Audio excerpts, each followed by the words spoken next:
Fix किया section 4 के अंदर वेजेस देने की, उसके बाद 7 दिन और ले लो और 7 डेज के अंदर वेजेस दे दो, मतलब before the expiry of 7 day.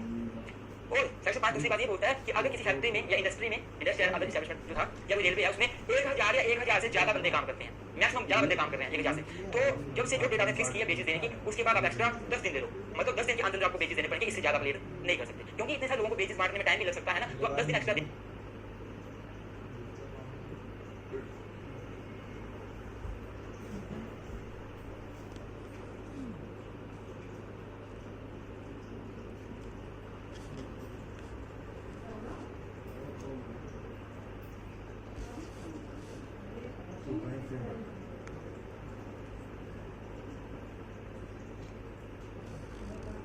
हम ज्यादा बंदे काम कर रहे हैं 1000 से, तो जब से जो डेटा ने फिक्स किया वेजेस देने की, उसके बाद आप एक्स्ट्रा 10 दिन ले लो, मतलब 10 दिन के अंदर आपको वेजेस देने पड़ेंगे, इससे ज्यादा लेट नहीं कर सकते क्योंकि इतने सारे लोगों को वेजेस बांटने में टाइम भी लग सकता है ना, तो आप 10 दिन एक्स्ट्रा दे दिए बस, इससे ऊपर नहीं। और जो 5 सब सेक्शन 3 है वो बोलता है जो ये प्रोविजन है ना, सेक्शन 5 के जो प्रोविजन है ये डेली रेटेड वेजेस के ऊपर वर्कर्स के ऊपर अप्लाई होंगे। जो वर्कर डेली के डेली वेजेस ले रहे हैं, आज काम किया अपने वेजेस लिए, आज काम के लिए, उनके ऊपर time of payment of wages apply नहीं होगा क्योंकि वहां पे 7 डे टाइम की बात नहीं आती। ये बात तो आती है इसका लीगल टैग इसके साथ है, एक वेज पीरियड फिक्स किया गया है, एक मंथ कर दिया, 15 दिन कर दिया, मतलब 15 दिन के वेज पीरियड फिक्स कर दिया एम्प्लॉयर ने, 15 दिन के बाद मैं आपको पैसे दे दिया, तो 15 दिन के आगे वो 7 दिन और ले सकता है इन केस उसके इंडस्ट्री में या फैक्ट्री में या रेलवे में 1000 से कम बंदे काम करते हैं, तो 10 दिन ज्यादा ले सकता है अगर 1000 से ज्यादा बंदे काम करते हैं। ये सेक्शन 5 बोलता है। और लास्ट एक और सेक्शन बचा सेक्शन 6, ये क्या लिख देना है, ये सेक्शन बोलता है कि जो भी वेजेस दिए जाएंगे एम्प्लॉयर के द्वारा एम्प्लॉई को वो करंट कॉइन में होना चाहिए, जो पैसा चल रहा है, जो लेटेस्ट पैसा चला हुआ है उसमें देने हैं। अब आज के टाइम पे मान लो आपको पता है 1000 का नोट बंद हो गया है और एक एम्प्लॉयर अपने एम्प्लॉई को पैसा दे रहा है 1000 के नोट दे रहा है, तो वो करंट कॉइन है नहीं है, तो वो नहीं होगा, करंट कॉइन में देने हैं और करेंसी में देने हैं, करेंसी नोट जो या कॉइन दे दो या नोट दे दो, जो कॉइन चले सिक्के चले वो दे दो या नोट दे दो, इवन आप चेक भी दे सकते हो, चेक भी दे सकते हो। सेक्शन 6 में ये सारी बातें बोली है और ये जो प्रोविजन ऐड किया गया है ये 2017 की अमेंडमेंट के बाद ही ये प्रोविजन ऐड किया गया है। अब हम एक बड़ा इंपॉर्टेंट लास्ट क्वेश्चन पढ़ेंगे इसका, जो डिडक्शन को लेकर है, डिडक्शंस क्या है, ऑथराइज्ड डिडक्शन क्या है। तो स्टूडेंट्स अगर मैं बात करूं ऑथराइज्ड डिडक्शन के क्वेश्चन की, तो ये बड़ा ही ज्यादा इंपॉर्टेंट क्वेश्चन है, बता देता हूं आपको। ऑथराइज्ड डिडक्शन मैं आपको स्टार्टिंग से बताया था कि प्राइस में क्या होता था कि जो एम्प्लॉयर होते थे वो अपने एम्प्लॉइज के वेजेस में से अनऑथराइज्ड डिडक्शन कर लेते थे। किसी एम्प्लॉई की मान लो वेजेस 1000 रुपए बन रही है तो 300-400 रुपए ऐसे ही काट लेते थे, फिर देते थे बिना मतलब के, मतलब अनजस्टिफाइड डिडक्शन करते थे। तो उसको इस एक्ट ने रोका है, इस एक्ट ने कुछ प्रोविजन बढ़ाए और बोला कि ऐसा नहीं होना चाहिए। तो कोर्ट ने बोला कि एम्प्लॉयर कोर्ट ने नहीं, इस एक्ट ने बोला कि एम्प्लॉयर है वो अपने एम्प्लॉई की सैलरी में से अनऑथराइज्ड डिडक्शन नहीं कर सकता, अनऑथराइज्ड डिडक्शन नहीं कर सकता। वो डिडक्शन तो कर सकता है पर वो ऑथराइज्ड डिडक्शन कर सकता है, ऑथराइज्ड या फिर जस्टिफाइड डिडक्शन कर सकता है। और ऑथराइज्ड डिडक्शन क्या मानी जाएगी, कौन सी डिडक्शन को ऑथराइज्ड माना जा सकता है, ये बात कैसे पता चलेगी, तो ये बात इस एक्ट ने बोल रखी है। तो सेक्शन 7 सब सेक्शन 2 जो है वो बताता है कौन कौन सी डिडक्शंस ऑथराइज्ड होंगी। तो ये बोलता है सबसे पहले जो डिडक्शंस ऑथराइज्ड है जो इस एक्ट के अंदर अलाउ की गई है, अलाउड है, वो है फाइन। दूसरी है deduction for absence from duty, तीसरी है डिडक्शन फॉर डैमेजेस और लॉस, चौथी है डिडक्शन फॉर सर्विसेज रेंडर्ड, पांचवी है deduction for recovery of advance, छठी है deduction for payment to cooperative society and insurance की। तो ये डिडक्शन की जा सकती है, हम वन बाय वन समझेंगे। सबसे पहले हम बात करेंगे फाइन की।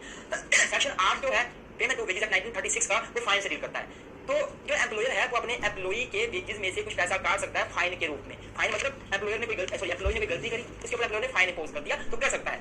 लेकिन फाइन के संदर्भ में सेक्शन 8 में बहुत सारी बातें बोली गई हैं। सेक्शन 8 में बोला गया है अगर एम्प्लॉयर को एम्प्लॉई को फाइन लगाना है तो ऐसे नहीं लगा सकता, उसे एप्रोप्रिएट गवर्नमेंट से अप्रूवल लेनी पड़ेगी। पहली बात तो मतलब गवर्नमेंट से परमिशन लेके ही वो फाइन लगा सकता है। कौन सी गवर्नमेंट, स्टेट गवर्नमेंट से परमिशन लेगा तो ये फाइन लगा सकता है। सेक्शन 8 में बातें बोली फाइन को लेके, मैं फाइन को डिटेल में बता रहा हूं। दूसरी बात बोल दी कि फाइन इंपोज करना है तो किसी भी हालत में वेजेस के 3% जो बनते हैं उससे ज्यादा फाइन इंपोज नहीं किया जा सकता। जैसे 100 रुपए वेजेस है तो 3 रुपए फाइन इंपोज किया जा सकता है, एम्प्लॉयर 3 रुपए से ज्यादा नहीं कर सकता, मतलब 3% से ज्यादा फाइन इंपोज नहीं कर सकता। फाइन में एक बात बोली गई है कि जो कोई व्यक्ति है, कोई एम्प्लॉई है, काम कर रहा है, उसकी एज 15 ईयर से कम है, 15 साल से कम है, तो उस बच्चे के ऊपर, चिल्ड्रन के ऊपर फाइन इंपोज नहीं किया जाएगा। पांचवी बात यहाँ पे ये बोल दी गई है कि जब भी फाइन इंपोज करना है तो फाइन कभी भी इंस्टॉलमेंट के रूप में नहीं लिया जाएगा कि एक 10 रुपए ले लो 10 अगले महीने ऐसे नहीं, फाइन इकट्ठा नहीं लिया जाएगा। फाइन के रूप में एक बात ये बोल दी कि जब भी फाइन इंपोज किया जाएगा तो एक गलती के लिए एक बार फाइन लिया जाएगा। किसी एम्प्लॉय ने एक बार गलती कर दी, एक बार फाइन इंपोज करोगे, ऐसा नहीं है एक गलती के लिए हर बार फाइन इंपोज करते रहोगे, ऐसा नहीं होगा। आगे लिख दिया जो फाइन आपने इंपोज किया है उसको आपको लेना है तो आपको 60 डेज के अंदर, जब से फाइन इंपोज किया गया है तब से लेकर 60 डेज के अंदर फाइन लिया जाएगा, फाइन कलेक्ट कर लिया जाएगा। और एक बड़ी मजेदार बात बोली है कि जो भी फाइन को रिगार्डिंग प्रोविजन है, मतलब एम्प्लॉय की ड्यूटी बनती है कि एम्प्लॉय को फाइन लगाना तो पहले तो गवर्नमेंट से अप्रूवल ले। दूसरी बात जो एम्प्लॉय है उसको सुने, उसको रीजनेबल अपॉर्चुनिटी ऑफ हियरिंग दे, तो आप पक्ष जरूर रखे कि क्यों उसने ऐसा किया, क्यों गलती करी, उसका पक्ष जरूर सुने। ये आप सारा कुछ फाइन में लिखोगे। सेक्शन 8 में बोला गया कि फाइन लगाया जा सकता है, ये ऑथराइज्ड डिडक्शन है। सेक्शन 2 में बोला गया। दूसरा पॉइंट है वो deduction for absence from duty. ये बोलता है कि अगर कोई एम्प्लॉय काम पे नहीं आया है तो उसके वेजेस काटे जा सकते हैं, डिडक्शन की जा सकती है। या फिर मान लो कोई एम्प्लॉय काम पे तो आया है पर जो काम उसको दिया गया एम्प्लॉयर ने वो करता ही नहीं है, वो काम नहीं करता, तो उसको अब्सेंटी माना जाएगा और उसके बेसिस काटे जा सकते हैं। सेक्शन 9 ये बात साफ साफ बोलता है, deduction for absence from duty. आगे सेक्शन 10 जो है वो बोलता है डिडक्शन फॉर डैमेजेस और लॉस, मतलब अगर एक एम्प्लॉई अपनी लापरवाही की वजह से, अपनी गलती की वजह से एम्प्लॉयर का कोई नुकसान करवा दे, डैमेज करवा दे, लॉस करवा दे, तो एम्प्लॉयर को पूरा राइट है कि एम्प्लॉई के सैलरी में से, एम्प्लॉई के वेजेस में से पैसा काट के अपने डैमेज, अपने लॉस को पूरा कर सकता है। पर एम्प्लॉयर कभी भी जितना नुकसान हुआ है उससे ज्यादा पैसे नहीं डिडक्ट कर सकता। मान लो नुकसान हुआ है 10 रुपए का, एम्प्लॉयर 15 रुपए काट रहा है, ऐसा नहीं। अगर 10 रुपए नुकसान हुआ 10 ही काटेगा, लेकिन यहाँ एक बात याद रखना कि पैसा काटने से पहले वो एम्प्लॉई को पूरा मौका देगा, रिजनेबल अपॉर्चुनिटी देगा कि एम्प्लॉई आए, अपनी बात रखे कि क्यों उससे गलती हुई, क्यों उसने गलती करी, ताकि एम्प्लॉई को सुना जाए। आपने एडमिनिस्ट्रेटिव लॉ में मैगजीन पढ़ी या ओडी अल्टर पार्ट हियर द बोथ पार्टी, तो सुनने के बाद ही लगाया जाए, ऐसा नहीं लगाया जा सकता फाइन, जो ऐसे उसकी पैसे नहीं काटे जा सकते। ये सेक्शन 10 ने बोला है। 11 में बोला गया है deduction for services rendered, deduction for services rendered. Section 11 बोलता है कि अगर एक एम्प्लॉयर जो है वो अपने एम्प्लॉई को कुछ सर्विसेज दे रहा है, जैसे कि हाउस एकोमोडेशन होता है कई बार कि एक एम्प्लॉयर ने एम्प्लॉयर ने एम्प्लॉई को रहने के लिए दिया हुआ है, उसको बोल दिया कि मैं तेरे वेजेस में से पैसे काटा करूंगा हर बार। मान लो मैं तेरे वेजेस में से महीने के 1000 रुपए हाउस एकोमोडेशन के काटूंगा, पहली बात हुई है, तो वो एम्प्लॉयर काट सकता है अपने एम्प्लॉई की सैलरी में से। यही आगे बात बोलूंगा, जो 3% की बात है वो सिर्फ फाइन में है कि फाइन 3% से ज्यादा नहीं हो सकता। बाकी अब्सेंस फ्रॉम ड्यूटी, एक एम्प्लॉई काम पे आया ही नहीं है तो उसकी सैलरी उसके बेसिस पूरे कर सकते हैं, 3% की बात यहाँ आएगी नहीं। 3% की बात सिर्फ फाइन पे एप्लीकेबल होगी, बाकी कहीं एप्लीकेबल होगी। बाकी तो अगर डैमेज मान लो सेक्शन 10 बोलता है कि डैमेज अगर किया है एम्प्लॉई ने तो एम्प्लॉयर उसकी सैलरी काट सकता है। तो अगर मान लो डैमेज जो है वो किया है 400 रुपए का और 500 रुपए वेजेस एम्प्लॉई की, तो 400 काटेगा एम्प्लॉयर, तो वह ऐसे काटेगा। यही एक पॉइंट में यहाँ टाइम था डिडक्शन फॉर सर्विसेज रेंडर्ड। तो अगर एम्प्लॉयर अपने एम्प्लॉई को सर्विसेज दे रहा है जैसे कि हाउस एकोमोडेशन, घर रहने को दिया हुआ है, तो एम्प्लॉयर एम्प्लॉई की सैलरी में से पैसा काट सकता है, डिडक्ट कर सकता है, डिडक्ट करने के बाद सैलरी देगा। सेक्शन 11 बोलता है ये अलाउड है। आगे क्या है deduction for recovery of advance, ये बोलता है सेक्शन 12 बोलता है कि अगर कोई एम्प्लॉयर है उसने अपने एम्प्लॉई को एडवांस में पैसा दे रखा है तो वो उसकी सैलरी में से वो एडवांस काट सकता है, क्योंकि एम्प्लॉयर को पैसा वापस देना है, तो वो उसकी सैलरी देते टाइम वो एडवांस जो दिया हुआ वो काट सकता है। मान लो एक एम्प्लॉई है उसने 2 महीने की सैलरी बेसिस रखे रही है, तो तीसरे महीने उसके बेसिस कर सकते हैं क्योंकि उसको पहले एडवांस दिया हुआ। आगे बात लास्ट में सेक्शन 13 बोलता है deduction for payment to cooperative society and insurance scheme. अगर मान लो भी एम्प्लॉई है वो कोई इंश्योरेंस स्कीम लेकर बैठा हुआ है और उसने ये बोला हुआ है कंपनी के थ्रू इंश्योरेंस लिया है और कंपनी ने बोला था कि आपके अकाउंट से जब हम सैलरी देंगे तो हम लोग इंश्योरेंस जो प्रीमियम है वो पे करके आपको देंगे, मतलब हम प्रीमियम काट के आपको देंगे। मान लो प्रीमियम 100 रुपए है तो डिडक्शन की जा सकती है, वेजेस सैलरी का वेजेस जो है वो कर सकते हैं। हाँ जी ठीक है, मतलब बोलने का कि डिडक्शन की जा सकती है, इंश्योरेंस स्कीम के केस में डिडक्शन की जा सकती है। ये सारी डिडक्शन जो है वो यहाँ पे लिखी हुई है। अब बात आती है आपकी यहाँ ध्यान सुनना विभाग, ये मैं डिडक्शन को से बताई, इसके सिवा और भी डिडक्शन को सारी है, जैसे कि डिडक्शन जो है वो है deduction by the order of court. कई बार कोर्ट के ऑर्डर से डिडक्शन की जा सकती है, कोर्ट ने ऑर्डर कर दिया कि इसकी सैलरी जो है वो डिडक्ट करके दो, तो की जा सकती है, डिडक्शन बाय कोर्ट भी हो सकती है। Deduction for the payment of provident fund, कई बार होता है ना कि वेजेस दिए जाते हैं एम्प्लॉई को, पैसा कट जाता है कुछ प्रोविडेंट फंड में चला जाता है, पीएफ में, तो वो भी अलाउड है, वो भी किया जा सकता है। अब उदाहरण बताते हैं deduction for the payment of provident fund हो गया, deduction for contribution to insurance scheme हमने कर दिया। ये सारे जो है वो सारे डिडक्शन है वो आपने सारे कर लेने हैं। कोई भी आपको डाउट है तो आप हमें मैसेज कर सकते हैं, और अगर आपको नोट्स चाहिए इसके लेबर लोगे तो आप हमसे ले सकते हैं व्हाट्सएप पे मैसेज करके। स्टूडेंट्स मैं आपको एक बात बोलना चाहूंगा कि बच्चे बोल देते हैं कि सर जो जानबूझ के अच्छा नहीं लिखते शायद क्योंकि कहीं हमारे नोट्स को ले ले, ऐसा कुछ नहीं है सर, मैं सारा लिखता हूँ, मैं अपनी मेरी राइटिंग ऐसी है, मैं अपना 100% देता हूँ अच्छे लिखने के लिए, और मैं हर एक बात की चीजों को मैं एक्सप्लेन करके लिख सकता, ये बात आप भी अंडरस्टैंड कर सकते हैं। आई होप मैं हर बात भी लिख नहीं सकता, कोई भी लिख सकता, इसलिए मैं नोट्स में बोलता हूँ। आप इसके साथ कंफर्टेबल है, मैंने पूरी एक्सप्लेनेशन आपको दी है तो आप इसके साथ चल सकते हैं। हमारा पेमेंट ऑफ एग्जाम के काफी टॉपिक हो गए, पर एक टॉपिक छूटता है इंस्पेक्टर वाला, मैं सोच रहा हूँ वो भी करवाई देता हूँ, क्या पता पेपर में आ जाए, वो भी कर लेते हैं। तो स्टूडेंट्स अब हम अथॉरिटीज के बारे में पढ़ेंगे। स्टूडेंट्स मैं आपको स्टार्टिंग से बता रहा हूँ कि पेमेंट ऑफ वेजेस एक्ट 1936 पास हुआ था कि एम्प्लॉइज को टाइमली पेमेंट मिले, एम्प्लॉइज को जो पेमेंट मिलती है वो विदाउट एनी अनऑथराइज्ड डिडक्शन मिले।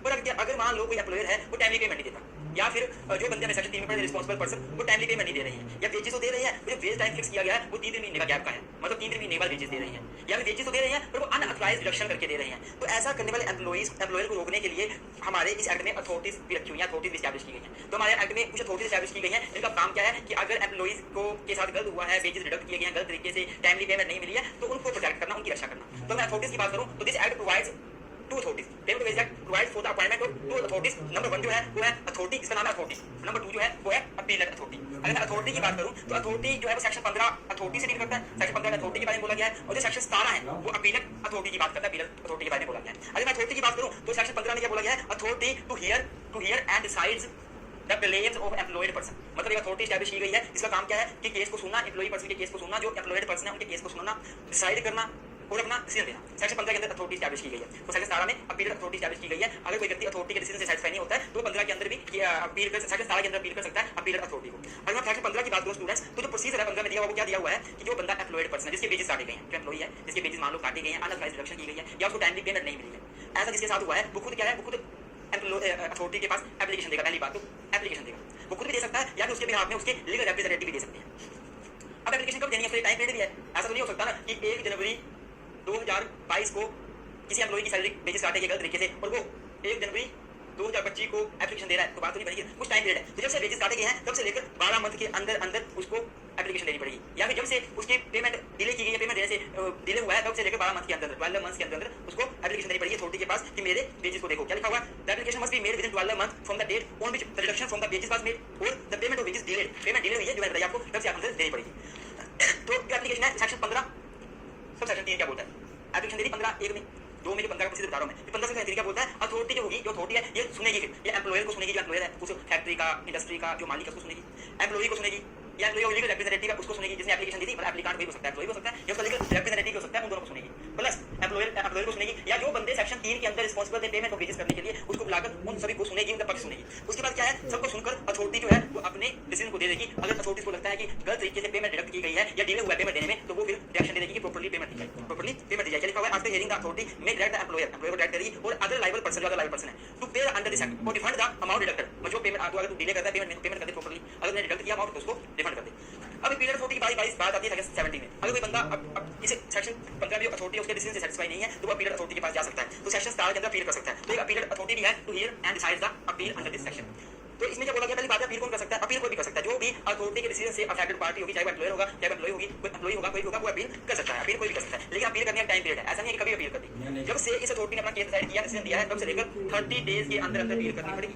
30 डेज के बाद अपील अलाउ नहीं होगा। और यहाँ पर लिमिटेशन एक्ट 1963 एप्लीकेबल नहीं होता, बल्कि ये 30 डेज पर बात जो बोली गई है वो सेक्शन 17 सब सेक्शन 1 में बोली गई है। इसमें लिमिटेशन एक्ट 1963 अप्लाई नहीं होता है, ये बात याद रखिए। इवन तो अगर ये जो अपील अथॉरिटी है ये चाहे तो ये अपने इस केस को, अगर इनको लगता है कि इस केस में कोई क्वेश्चन ऑफ लॉ है, कोई क्वेश्चन ऑफ लॉ इन्वॉल्व है इस केस में, तो अपील अथॉरिटी चाहे तो इस केस को हाई कोर्ट को रेफर कर सकती है, हाई कोर्ट को रेफर कर सकती है अंडर सेक्शन 17 सब सेक्शन 4 ये बोलता है कि वो हाई कोर्ट को भी ये अथॉरिटी रेफर की जा सकती है। तो ये हमारा हो गया साथ साथ अथॉरिटीज के बारे में। अब बात आती है इंस्पेक्टर सेक्शन 14, जब इस act payment of wages act है ना, इसके अंदर इंस्पेक्टर की अपॉइंटमेंट भी की गई है। क्या आप इंस्पेक्टर के बारे में कुछ पूछ ले तो आपके नॉलेज के लिए बता देता हूं जल्दी में थोड़ा सा आपको। तो students payment of wages act का हम लास्ट क्वेश्चन भी देख लेते हैं। एक तो इंस्पेक्टर को लेकर है, आपको इंस्पेक्टर को लेकर क्वेश्चन आ सकता है कि पेमेंट ऑफ वेजेस एक्ट 1936 में इंस्पेक्टर की बात की गई है, ये कहां की गई है? सेक्शन 14 में। 14 जो इंस्पेक्टर की बात करता है और ये तीन सेक्शन 14 है, वो तीनों प्रकार के इंस्पेक्टर को प्रोवाइड करवाता है, उनको अपॉइंट करने की बात करता है। पहला तो inspector for factory section 14 sub section 1 जो इंस्पेक्टर फॉर फैक्ट्री से डील करता है। दूसरा inspector for railway 14 sub section 2। तीसरा है inspector for industrial and other establishment section 14 sub section 3। देखो स्टूडेंट्स, जो पेमेंट ऑफ वेजेस एक्ट है ना,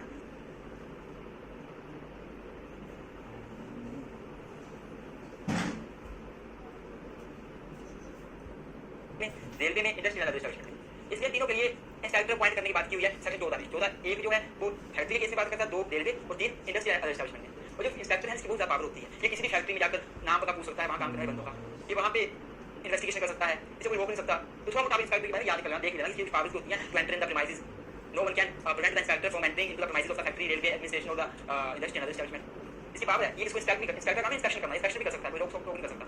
और लास्ट क्वेश्चन जो है इससे अलावा एक और है पेनल्टी और ऑफेंसेस को लेके। पेमेंट ऑफ वेजेस एक्ट 1936 में पेनल्टी फॉर जो फॉर ऑफेंसेस की बात जो है, मतलब मान लो कोई एम्प्लॉयर है, वो एम्प्लॉयर लायबल हो जाता है क्योंकि उसने एम्प्लॉई की वेजेस काटे गलत तरीके से, अनऑथराइज्ड तरीके से, या फिर डिले करी पेमेंट में। अथॉरिटी ने केस सुना सेक्शन 15 में जो अथॉरिटी पड़ी या अपील अथॉरिटी सामने पड़ी, तो वो क्या पनिशमेंट देगी इंस्पेक्टर अपना एम्प्लॉयर को, या फिर the person who is responsible under the payment responsible to pay the wages under the payment of wages act 1936। Section 3 में हमने रिस्पांसिबिलिटी ऑफ पर्सन पढ़ा था, कौन बंदे रिस्पांसिबल होंगे। तो सेक्शन 20 जो है वो पनिशमेंट की बात करता है। ये बोलता है 20 बोलता है the payment of wages act provides the punishment of fine which shell not be less then 1500, मतलब 1500 से कम फाइन तो नहीं डालेगा ये अथॉरिटी। सेक्शन 20 के अंदर कम से कम 1500 फाइन डालेगी, और which shell not B which may extend to 7500, और जो कि 1500 से लेकर 7500 रुपए तक बढ़ सकता है। सेक्शन 20 में ये बात बोली है कि अथॉरिटी वो फाइन डाल देगी, कम से कम 1500 डालेगी और ज्यादा से ज्यादा 7500 रुपए तक का फाइन डाल सकती है। किस केस में कब डाल सकती है? अगर एम्प्लॉयर ने फ्लोइंग ऑफेंस किए हैं, कौन से? अगर एम्प्लॉयर ने delay in the payment of wages किया, पहली बार डिले किया पेमेंट ऑफ वेजेस में, या फिर दूसरी बात अनऑथराइज्ड डिडक्शन की है एम्प्लॉई के वेजेस में से, तीसरी बात एक्सेस डिडक्शन की है for the absence of duty, employee duty से एब्सेंस था, ज्यादा मात्रा में पैसा काट लिया। एक्सेस डिडक्शन फॉर डैमेजेस और लॉस, हमें पढ़ा था सेक्शन 9, 10, 11, 12 में कि एक एम्प्लॉयर जो है उसको अलाउड है कि वो एम्प्लॉई की वेजेस काट सकता है अगर एम्प्लॉई काम पे नहीं आता, या एम्प्लॉई जो है वो कोई सामान तोड़ देता है, एम्प्लॉयर को नुकसान करता है, वो काट सकता है। पर अगर एम्प्लॉयर ने ज्यादा काट लिया, ज्यादा पैसा काट लिया, ज्यादा डिडक्शन कर ली, तो उस एम्प्लॉयर को सेक्शन 20 के अंदर पनिशमेंट मिलेगी, जो कम से कम 1500 रुपए का फाइन होगा और ज्यादा से ज्यादा 7500 रुपए तक का फाइन हो सकता है। Employer may punish with fine which may extend to 3750 रुपए इन द फ्लोइंग केसेस। देखो ओनली फाइन है, आपके पास सिंपल पढ़ लो, फाइन जो मैंने आपको बताया वो दिया। अब अगली बात आपने पढ़नी है punishment for obstructing inspector appointed under section 14। अगर कोई व्यक्ति को एम्प्लॉयर है वो किसी इंस्पेक्टर को, जो इंस्पेक्टर सेक्शन 14 के अंदर अपॉइंट किया गया, उसको काम करने से रोक रहा है, काम करने से ऑब्स्ट्रक्ट कर रहा है, जैसे कि इंस्पेक्टर इंस्पेक्शन करना चाहता है, रजिस्टर का पता करना, रजिस्टर के बारे में जानना चाहता है, या फैक्ट्री में जानना चाहता है, उसको काम ही नहीं करने दिया जा रहा, एंट्री नहीं करने दी जा रही, तो ऐसा करने वाले एम्प्लॉयर को भी सेक्शन 20 के अंदर सजा होगी। कैसे होगी? उसको फाइन पड़ेगा कम से कम 1500 रुपए तक का फाइन, जो कि 7700 रुपए तक बढ़ सकता है। और अगर कोई बंदा बार बार ऐसे ऑफेंस कर रहा है, एम्प्लॉयर बार बार रेपिटेशन में ऑफेंस कर रहा है, बार बार वो एम्प्लॉई की सैलरी को वेजेस को काट रहा है, अनऑथराइज्ड तरीके से काट रहा है, ज्यादा डिडक्शन कर रहा है, तो ऐसे एम्प्लॉई को सजा कितनी मिलेगी? रेपिटेशन वाले को क्या मिलेगा? Imprisonment which may shall not be less than 1 month and may extend to 6 month, मतलब कम से कम 1 मंथ, कम से कम 1 मंथ और ज्यादा से ज्यादा 6 मंथ तक की जेल हो सकती है। जो बार बार एम्प्लॉयर ऐसा ऑफेंस कर रहा है वो कम से कम 1 साल की जेल, ज्यादा से ज्यादा 6 साल की जेल हो सकती है। और फाइन जो है वो कम से कम 3750 या 1500 था, तो उसको फाइन 3750 कम से कम होगा और ज्यादा से ज्यादा 22,500 ये ज्यादा से ज्यादा फाइन हो सकता है। तो आपने ये सारा फाइन देख लेना है। आई होप आपको क्लियर होगा। पेमेंट ऑफ वेजेस हमारा सारा कंप्लीट हो गया। हमने सारे टॉपिक को एम्प्लॉयर क्या करते थे, कई बार एम्प्लॉयर देख लेते थे ये महिला प्रेग्नेंट है, इससे काम अच्छे से नहीं हो पाएगा, तो काम से निकाल देते थे, जॉब से डिसमिस कर देते थे, डिस्चार्ज कर देते थे। पहली बात तो ऐसा करते थे। या फिर ऐसा होता था कि महिला मान लो काम कर रही है, एम्प्लॉयर ने निकाला नहीं, महिला से काम अब नहीं हो रहा, तो वो छुट्टी पे जाना चाहती है, प्रेग्नेंट है, वो प्रेग्नेंट है, वो छुट्टी चाहिए, वो छुट्टी पे चली जाती थी, तो उसको छुट्टी पे जाने के टाइम के बाद कोई पैसा नहीं मिलता था, कोई उसको बेनिफिट नहीं मिलता था। अगर वो 6 महीने घर पे रही है प्रेगनेंसी की वजह से, अपने बच्चे की वजह से, तो उसको कोई पैसा नहीं मिलता था, कोई पैसा नहीं। तो मतलब महिलाओं के साथ बहुत भेदभाव हो रहा था प्रेगनेंसी के दौरान। तो इसी समस्या का हल करने के लिए मैटरनिटी बेनिफिट एक्ट पास हुआ। इस एक्ट में पास होने का, ये 1961 में पास हुआ, इसके एक्ट के पास होने का मेन कारण यही था कि जो एम्प्लॉयर है उनकी ड्यूटी है कि वो अपनी एम्प्लॉइज को, जो महिलाएं हैं वो प्रेग्नेंट है, प्रेगनेंसी के दौरान उनको बेनिफिट दे। बेनिफिट क्या दे? जैसे कि उनको छुट्टी दे और छुट्टी देने के साथ साथ पैसा भी दे, वेजेस भी दे, उनको बोनस दे। और एक महिला प्रेग्नेंट है तो उसको काम से ना निकाले, इस वजह से जो प्रेग्नेंट है वो काम को अच्छे से नहीं कर पा रही है या स्लो काम करती है, उसको डिसमिस ना करें। इस एक्ट में सारी बातें बोली। तो ये जो एक्ट पास हुआ है ये मेनली प्रोटेक्ट करता है, प्रोटेक्शन करता है प्रेग्नेंट वुमेन की। और इस एक्ट का किसी से लेना देना नहीं है, ये सिर्फ और सिर्फ प्रेग्नेंट वुमेन जो है उनकी प्रेगनेंसी के दौरान उनको बेनिफिट प्रोवाइड करने की बात करता है। बेनिफिट मतलब छुट्टी भी मिल जाए उनको प्रेगनेंसी के दौरान, पैसा भी मिले और उनको जॉब से निकाला जाए, ये बेनिफिट उसको देना चाहिए। ये एक्ट जो है ये मैन को कोई प्रोटेक्शन नहीं देता, मैन से इसका कोई लेना नहीं है, सिर्फ वुमेन से लेना है। और वुमेन भी कौन सी? जो वुमेन प्रेग्नेंट है, प्रेगनेंसी के दौरान ये बेनिफिट इस एक्ट के अंदर मिला हुआ है। ये जो एक्ट पास हुआ है ये हमारे भारतीय संविधान के आर्टिकल 42 जो है उसी के आधार पे ये एक्ट पास किया गया है, क्योंकि 42 जो है आर्टिकल वो मैटरनिटी रिलीफ की बात करता है कि मैटरनिटी रिलीफ दिया जाना चाहिए, तो उसी के बेस पे ये एक्ट पास हुआ है। दूसरा आर्टिकल जो है जिसके बेस पे एक्ट पास हुआ है वो है इंडियन कॉन्स्टिट्यूशन की आर्टिकल 39E L 39F। इन दो आर्टिकल के बेस पे ये एक्ट जो है पास हुआ है, 3 आर्टिकल के बेस पे, इन्हीं के बेस पे ये एक्ट पास हुआ है। ये जो आर्टिकल है ये कहाँ दिए हुए हैं? देखो हमारे भारतीय संविधान में चैप्टर 4 है, चैप्टर 4 है, वो chapter directive principles of state policy का जिक्र करता है। तो इन्हीं directive principles of state policy में ये आर्टिकल दिए हुए हैं और इन्हीं आर्टिकल्स के ऑब्जेक्टिव को पूरा करने के उद्देश्य से ये एक्ट पास हुआ है। और ये एक्ट प्रोटेक्शन किसको देता है? वुमेन को केवल। कौन सी? वुमेन जो प्रेग्नेंट है। क्योंकि by the name of the act you can understand, name क्या है? Maternity benefit act. इस एक्ट के नाम से आप समझ सकते हो, अंडरस्टैंड कर सकते हो, ये एक्ट जो पास हुआ है ये वुमेन को उनकी प्रेगनेंसी के दौरान बेनिफिट दिया जाना चाहिए, इसीलिए पास हुआ है, ये इसका मेन पर्पस है। तो ये सारा आप इंट्रोडक्शन में लिखोगे। इसके सिवा आप ये लिख सकते हो ये जो एक्ट है this act provides the maximum period of 26 weeks benefits. और this act provides the benefit of maximum 26 weeks. मतलब बोले यहाँ पे ये है कि इस एक्ट के अंदर सेक्शन जो 5 है एक्ट का, उसके अंदर जो है ना एक महिला को मैक्सिमम 26 वीक्स तक का मैटरनिटी बेनिफिट दिया जा सकता है। मतलब बोलने का कि उसको अगर वो प्रेग्नेंट है तो उसको छुट्टी देंगे और 26 वीक्स तक छुट्टी भी देंगे और पैसा भी देंगे, सैलरी भी पूरी देंगे, वेजेस भी देंगे। ये एक्ट का पर्पस है। तो मैक्सिमम 26 वीक्स तक की मैटरनिटी बेनिफिट दी जा सकती है। तो 26 वीक्स में बोलना चाहूँ मैं बात आपको ये यहाँ भी कि अभी मान लो एक महिला पहली बार प्रेग्नेंट हो रही है तो उसको 26 वीक्स का बेनिफिट दिया जाएगा।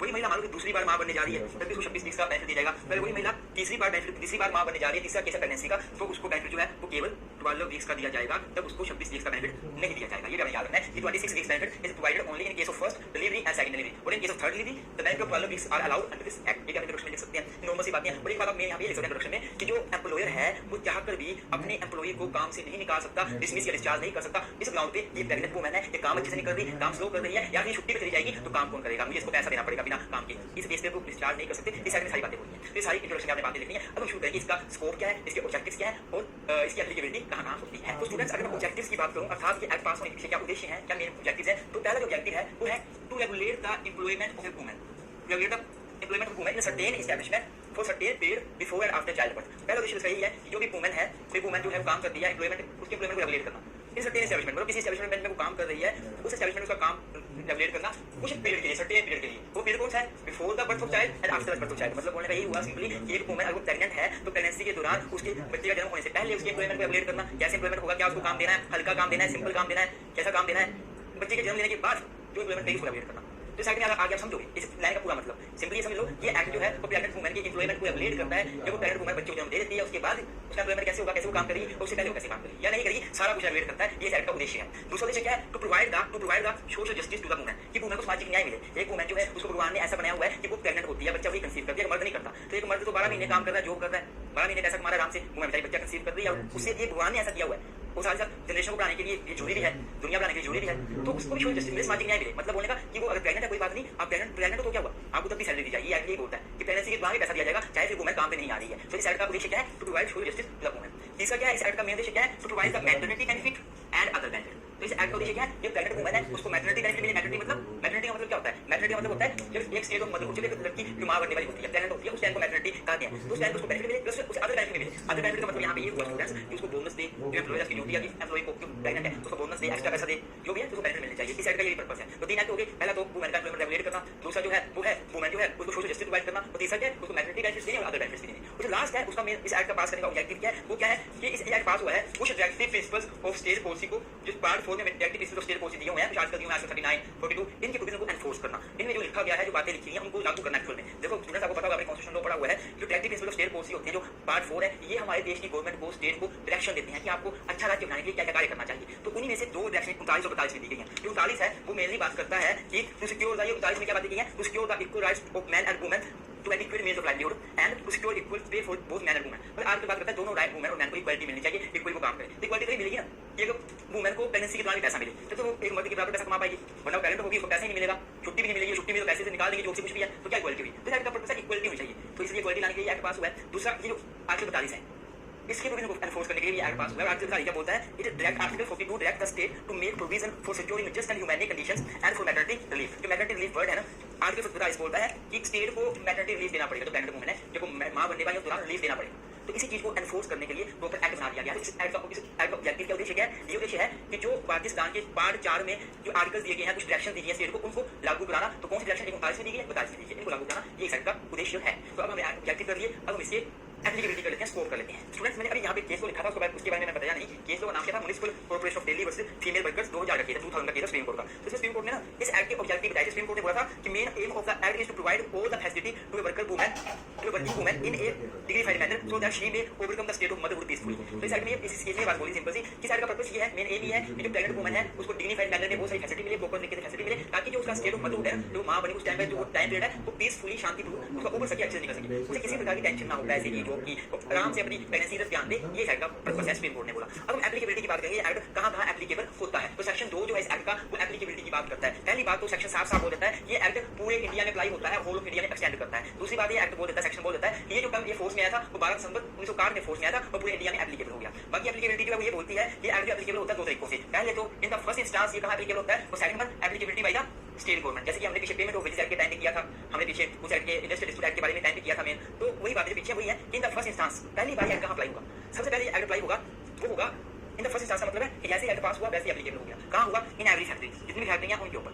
दूसरे जितनी भी माइंस हैं, जो भी माइंस हैं उनके ऊपर अप्लाई हो गया। तीसरा जो भी प्लांटेशन है उनके ऊपर एक्ट अप्लाई हो गया। दूसरी बात क्या बोल दी कि वो सभी के सभी एस्टैब्लिशमेंट में एक्ट अप्लाई हो गया इमीडिएटली पास होने के बाद, मतलब 12 दिसंबर 1961 के बाद इमीडिएटली एक्ट पास हो गया। कहां पास हो गया? उन सभी वुमेन के ऊपर जो वुमेन इक्विस्टेरियन वर्क करती हैं, EQUISTRIA इक्विस्टेरियन वर्क करती हैं, या फिर एक्रोबैटिक नेचर का काम करती हैं। अब इक्विस्टेरियन का मतलब क्या होता है स्टूडेंट्स?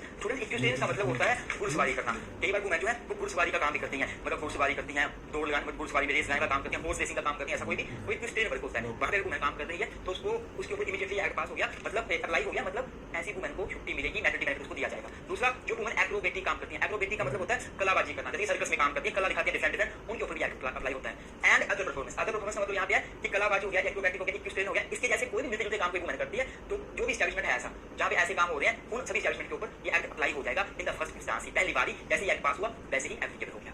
अब दूसरी बात ये है कि इस एक्ट को जो है ना वो गवर्नमेंट भी एप्लीकेबल कर सकती है। कौन सी गवर्नमेंट? State government. लेकिन स्टेट गवर्नमेंट को जब भी ये एक्ट किसी एस्टैब्लिशमेंट के ऊपर अप्लाई करना हो तो स्टेट गवर्नमेंट को पहले तो सेंट्रल गवर्नमेंट की अप्रूवल लेनी पड़ेगी। जो सेंट्रल गवर्नमेंट है उसकी अप्रूवल लेनी पड़ेगी, उसकी पहले सहमति लेनी पड़ेगी, तो ये स्टेट गवर्नमेंट इस एक्ट को अन्य एस्टैब्लिशमेंट में एप्लीकेबल कर सकती है। दूसरी बात, स्टेट गवर्नमेंट इस एक्ट को एप्लीकेबल कर सकती है तभी कर सकती है जब स्टेट गवर्नमेंट ने 2 मंथ का नोटिस दिया हो, मतलब स्टेट गवर्नमेंट को 2 मंथ का नोटिस देना पड़ेगा उस एस्टैब्लिशमेंट को कि हम आपके अगेंस्ट ये एक्ट एप्लीकेबल करने जा रहे हैं, मतलब कि आपके एस्टैब्लिशमेंट में जो भी वुमेन वर्कर काम करती हैं उनके ऊपर मैटरनिटी बेनिफिट अप्लाई होगा, आपके ऊपर तो उनको मैटरनिटी लीव दी जाएगी, आपको देनी पड़ेगी। तो उस एस्टैब्लिशमेंट को पहले 2 मंथ नोटिस देना पड़ेगा। नोटिस कहाँ देना है? वो देना है in the official gazette of government. जो गवर्नमेंट का अपना ऑफिशियल गैजेट है उसमें नोटिस निकालना है। ये हो गया। इसके बाद इसी में आओ, इसी में देखो, इसी में आओ, ये तो पढ़ लिया, ये एक्ट सभी एस्टैब्लिशमेंट में अप्लाई होगा, जो चाहे फैक्ट्री हो, माइन हो, प्लांटेशन हो, या फिर ऐसा एस्टैब्लिशमेंट जहाँ पे इक्विस्टेरियन वर्क हो रहा है, घुड़सवारी का काम हो रहा है, एक्रोबैटिक नेचर काम हो रहा है, कलाबाजी हो रही है, सर्कस हो रही है। साथ साथ बी में लिखा हुआ है कि ये एक्ट उन सभी की सभी शॉप, बी में क्या लिखा है? सभी की सभी शॉप या फिर अदर एस्टैब्लिशमेंट, कोई भी शॉप है या कोई भी अन्य एस्टैब्लिशमेंट है उनके ऊपर अप्लाई हो जाएगा अगर उस शॉप में या उस एस्टैब्लिशमेंट में पिछले 12 महीनों में किसी एक भी दिन अगर 10 से ज्यादा बंदों ने काम किया हो। मान लो कोई शॉप है, कोई दुकान है, उसमें दिवाली के टाइम पे 15 लोग काम कर रहे थे, उसके बाद फिर उसमें नॉर्मल बंदे 4-5 ही काम करते हैं, दिवाली में काम किया था 12-15 बंदे काम करते थे, मतलब 10 से ज्यादा बंदे काम करते थे। तो उस शॉप में अगर कोई वुमेन प्रेग्नेंट है तो उस वुमेन को भी राइट है कि मैटरनिटी बेनिफिट अपने शॉप के मालिक से क्लेम कर सकती है, दुकान के मालिक से कर सकती है। तो यही आपको बताना चाहूंगा, जो 10 या 10 से ज्यादा बंदे काम कर रहे थे, वो लड़कियां भी हो सकती हैं, लड़के भी हो सकते हैं, मैन वुमेन कोई भी हो सकते हैं, पर संख्या 10 से ज्यादा होनी चाहिए। तो दूसरा पॉइंट लिखा हुआ है, this act will be applicable to every shop और एस्टैब्लिशमेंट वेयर 10 और more than 10 persons are employed और एम्प्लॉयड।